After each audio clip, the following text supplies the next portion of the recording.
Akkam jirtu hordoftoota gonfoo miidiyaa. Har'a immoo Dr. Jinunus nama jedhamu nama qaxalee tokko wajjin wal isin barsiifna. Miidiyaa keenyaaf haaraa kan taatan sabiskiraayib gochuun itti fufaa eebbifama. Dr. Jinunus Fiqaaduu saayintistoota addunyaa parsantii 2 keessaa tokko ta'e. Yuunivarsiitiin Saanford Dr. Jinunus Fiqaaduu qorattoota maxxansi isaanii qorattoota biraan caqafamuun addunyaa irratti parsantii 2 qofaa ta'an keessaa tokko jechuun ifoomse. Dr. Jinunus yeroo ammaa Yuunivarsiitii Chaayinaa Hong Kong keessatti barnoota dokteerummaan booda postdoctoral barachaa kan jiru yoo ta'u, waggaa walitti aanan 3f milkii kana galmeessuus danda'eera. Yuunivarsiitii Wallaggaa barsiisaa kan ture Dr. Jinunus umurii dargaggummaan gama faarmaasiitiin saayintistii beekamaa qorannoowwanii fi barruulee idil-addunyaa 100 ol maxxansuun beekamtii nama argatedha. Amma immoo Yuunivarsiitiin Saanford qorattoonni baratanii fi qorannoo garaagaraa taasisan barreeffamoota qorannoo saayintistoota addunyaa sadarkaa jalqabaatti eeruudhaan hayyoota beekaman muraasa parsantii 2 keessaa Dr. Jinunus isa tokko jechuun ifoomse.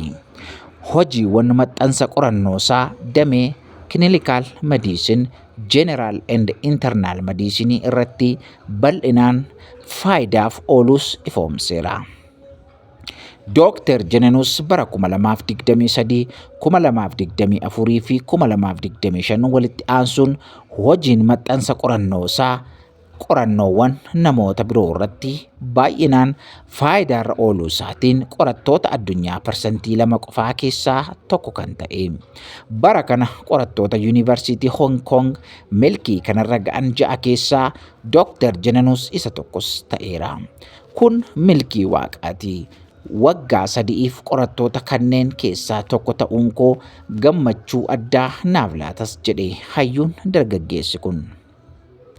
Bara 2023tti qorannoo 5445 irratti maxxansi qorannoosaa yoo caqafamu, bara 2024tti immoo qorannoowwan 3148 akkasumas bara 2025tti qorannoowwan 1717 irratti hojiinsaa akka wabiitti caqafameera. Dr. Jinunus Yuunivarsiitii Wallaggaatti barate, achumattis barsiisummaan tajaajilaa turuun boodarras barnootaaf gara alaatti ergamee sadarkaa kanarra ga'e. Egaa mucaan kun kanaan dura namoonni beektan beektu.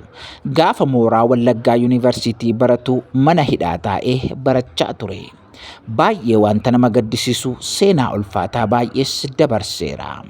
Wallaggaa Yuunivarsiitii gaafa baratu mana adabaa yookaan immoo Naqamtee keessatti kan argamu keessa taa'ee deddeebi'ee barachaa, achuma taa'ee qormaata fudhachaa nama qabxii 4 yookaan immoo guutuu fidee eebbifamee bahedha.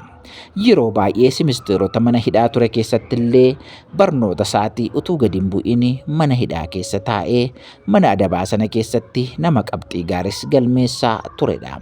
Egaa nama mudannoo garaagaraa qabuu fi nama dhaloonni waan guddaa irraa baratudha namni kun, hordoftoota keenya.